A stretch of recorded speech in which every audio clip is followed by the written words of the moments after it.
कठोर परिश्रम केलं की माणूस पैसे कमवतो. किती जणांना वाटतं सांगा ना प्रामाणिकपणे?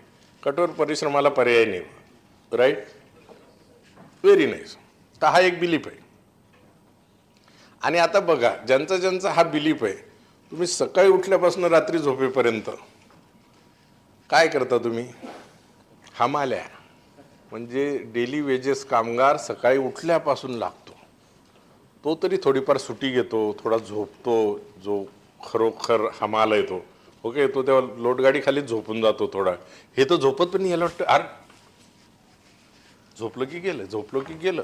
The fear of losing what you have, what you already possess. आणि मग एवढे कठोर परिश्रम करून काय मिळवलं? माझं अजिबात असं म्हणणं नाही की कठोर परिश्रम करू नयेत. जेव्हा गरजेचे तेव्हा ते केलेही पाहिजे. पण मग हे परिश्रम आणि हे आउटकम मॅच झालं पाहिजे. If one can make money by working hard then show me the money honey, show me the money. जर कठोर परिश्रमाने पैसे मिळतात, दाखव. मला देऊ नको, दाखव रे. ओके, दाखव ना. मग मिळाले पाहिजे ना, मग दाखव ना.